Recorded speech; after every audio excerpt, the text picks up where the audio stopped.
Hi, I'm Michelle and this is my quilting beehive. Today I'm going to show you how to make a basic quilt block that everybody should make called the 4-patch. I want to start by talking about how to cut fabric and how to make sure you have accurate seams. So when you're cutting your fabric, I'm going to make some 4-patches with my blue and my yellow fabric here. The first thing you do is iron your fabric. If it's all wrinkly, you're not going to get good cuts and nice pieces. So make sure you iron it. And then I'm going to cut through 2 fabrics at a time. You can cut through multiple layers of fabric. So I'm going to layer these together. They're folded in half. And I'm going to layer them together, line them up, so I can cut my strip from both of them at the same time. Whenever you're cutting your fabric for any pieces, for any blocks, the first thing you need to do is square them up. When you buy them from the quilt shop or wherever you get your fabric, they're not going to be lined up perfectly straight every time. So your first cut is always going to be to square up the fabric. I'm using my 6x24 ruler, and I'm going to place it on the fabric. And if you look carefully, it will line up across the folded edge. I'm not using any of the lines on my mat right now. I'm just using the lines on my ruler, and that one happens to be the 1-inch line there. And if you look down here, it's the 23-inch line lines up on the bottom of my fabric. So I'm lining it up. I'm leaving just a little bit. Make sure I have all the layers. So it's cutting off just a little bit. So don't waste fabric. You want to cut off the smallest amount as possible. Now when you're cutting, always have your hand close to where you're cutting. So if I'm cutting down here, my hand is here. Before I cut up here, I'm going to move my hand up the ruler as I go. So you can watch that. Starting close. Once I get to where my fingertips are, I pause and move my hand to help keep that ruler straight. I'm pressing down pretty hard with my hand to keep the ruler from sliding. And I can go all the way across, and I'm cutting off my 2 pieces. Now I know that my fabric has a nice straight line and a straight angle. If I wasn't making a video today, I would walk around to the other side of my table to do my next cut so I can keep cutting right-handed. But I'm going to rotate these around so you can see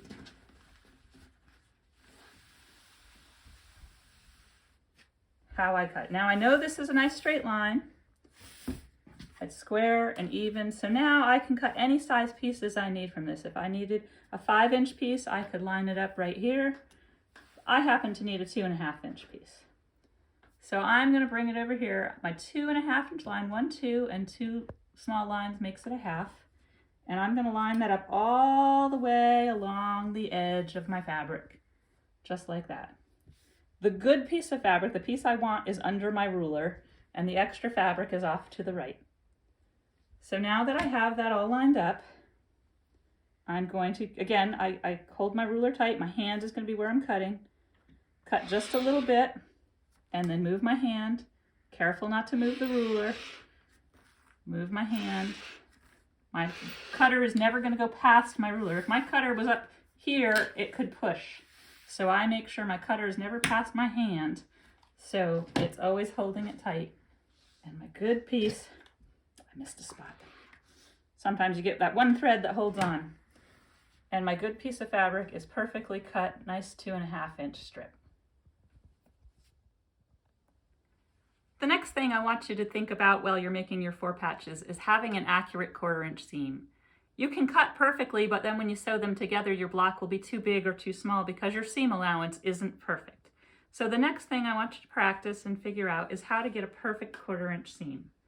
My sewing machine, I have a foot that has a 1/4-inch seam on it, and I have a marking on my machine for a 1/4-inch. So if I put my needle in the center position, it should be a 1/4-inch seam every time. You'll hear sometimes people talk about a scant 1/4-inch seam, and a scant 1/4-inch seam just means it's a slightly smaller 1/4-inch seam, and they do that because when you press your fabric, you'll have the thickness of the fabric that will decrease the size of your block if you have too big of a seam. So when you're lining up your 1/4-inch seam, you need to either have a 1/4-inch foot, you can mark it. Some people put a piece of tape if you don't have that. I like to use sometimes a piece of a stack of Post-it notes, and that puts a little ridge in the lip that your fabric will butt up against and line it up that way. So that's a good way to do it. And then you're going to try to sew your 1/4 inch seam. So test out your seam, what you think is your 1/4 inch seam.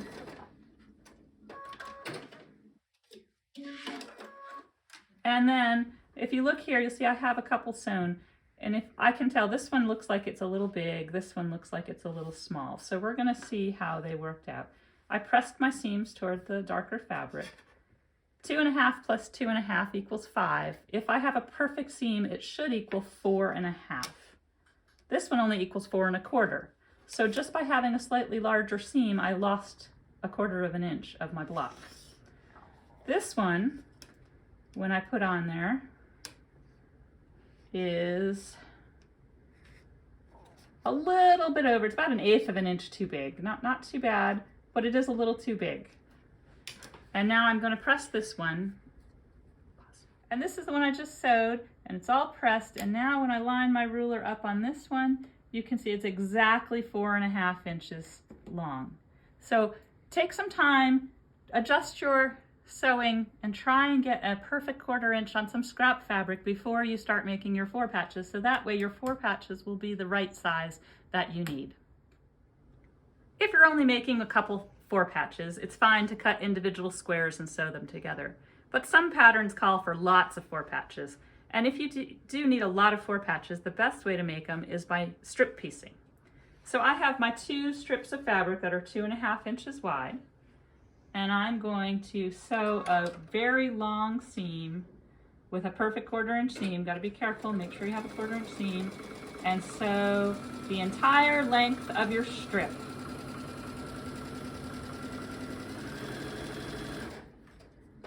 If you want to pin, you can, or just as you go, make sure the fabrics stay lined up.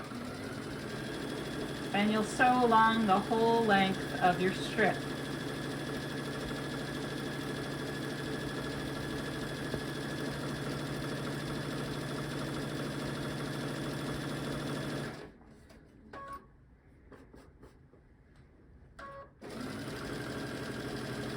If you do put that piece of Post-it notes there, that lip will help keep your fabric feeding straight.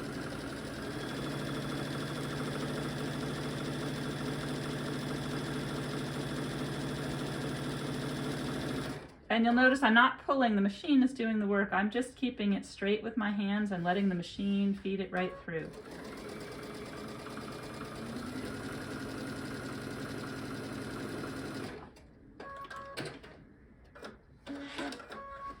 Once you have it all sewed, you're going to bring it to your ironing board for pressing. When you're at your ironing board, the first thing you're going to do is set your seam by just pressing the iron across it. Don't move the iron around, you're just letting the heat up the thread and the fabric and lock them all together. And this one, we're going to have all the fabric the seams go to the dark fabric. So I'm using my fingers to open that up so the seam will go towards the darker fabric. It's always best to press from the front of your fabric so you don't get any, like if it's folded over, you won't know that from the back side. So you want to make sure you open it up with your fingers. And you don't want to scrub too much when you're pressing. You're pressing, you're not ironing. Ironing's when you move it around. Pressing, you're just gently letting the iron heat do its job across the whole seam. I do like to use the side of my iron to push the seam open so it doesn't have any puckers or tucks in it, and press it right across like that. After ironing, you're going to cut your pieces to make your 4 patches. Your first cut should be to square up your row of fabric and cut off any selvages. You don't want any selvages in your quilt. I think mine are down the other end right now. So I'm lining up, you can pick any line on your ruler. I'm just using a small square because it's easy to handle. I'm lining up the 3-inch line, but you can line up any line on that center seam. That will make sure you have a nice square, straight cut on your first piece. Then you're going to cut segments that are 2.5 inches. We started with 2.5 inch strips, so we're going to cut 2.5 inch segments. So you can line up your ruler. I like to keep one of my straight lines on the center seam and then 2.5 inches here, and you can cut it this way. If you feel like you're good at math and you can remember your numbers, 2.5 plus 2.5 is 5, and 5.5 plus 2.5 is 7.5. So you could come all the way up to 7.5. On this ruler, I have enough, and I can cut 3 pieces at a time. So 7.5 will give me 3 pieces. So from 7.5, and I'm going to move 2.5 inches over to the 5. If that's confusing, just cut 1 at a time, and that's fine too. Now I'm going to 2.5. 2.5, 5, 7.5. That gives you 3 segments here. And that just makes it a little bit faster to cut your pieces. But it's perfectly okay to just cut 1 at a time. 1, 2.5 inches, and trim it off. Once you've cut your fabric strips into segments and you have all your pieces, it's time to make your 4 patch. Each piece should be 2.5 by 4.5, and you're going to put them together like this. Now, to get a perfect 4 patch, you want those center points to line up just right. Because our seams are pressed towards the dark, when you put them together, those seams should be able to butt up against each other and nest together just perfectly like that. And I'm going to take a pin, and when I pin, I like to put the pin into the first seam allowance and then have it come up at an angle into the second seam allowance. And the reason I do that is when I sew this seam through my machine, I can leave that pin in until I'm right up to the stitch line, and then I can take the pin out, and it will make sure it doesn't shift or move while I'm sewing.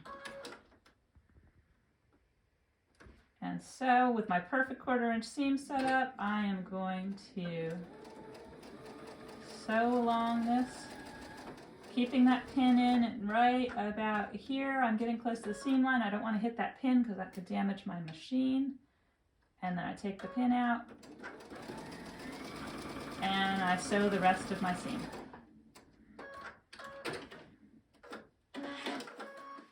And when I open that up, you will see that those points match perfectly in the center. So next we're going to go to the ironing board to finish up our blocks. Now that we're at the ironing board, you're going to see some people talk about reducing bulk and trying not to have a lump in their center seam. We could press all these to one side and that would be fine. But I'm going to show you how to open up the seam to reduce bulk in the center so you won't have little lumps showing. So first you'll set your seam. And now I'm going to open this up, and if you gently pull with your fingers, I didn't use a back stitch, so those stitches just pop open. And you'll see now I have a little center spot here. It actually looks like a little miniature 4 patch right in the center here. So my fabric is being pressed towards the light pink on both sides. So it's kind of going in a circle, becomes a pinwheel, and the seams are going different ways. So first use your fingers to do that from the back side. Then you're going to flip it over and make sure it's not puckered or bumped up. And I'm going to hit this side over here, and then I'm going to turn it around, make sure it's still going towards the light pink now because I'm pinwheeling it around like that. Make sure that's open. It gets faster once you've done a few of them, and then you press the whole seam like that. And you can flip it over if you want to press the back, and you look right there, you'll see you have this beautiful little 4 patch in the center, and your seam, when you feel it, it's nice and smooth. It doesn't have a big lump there. And those are all my tips for how you can make your 4 patches fabulous. Thank you for watching, and I'll be making more videos for you in the future.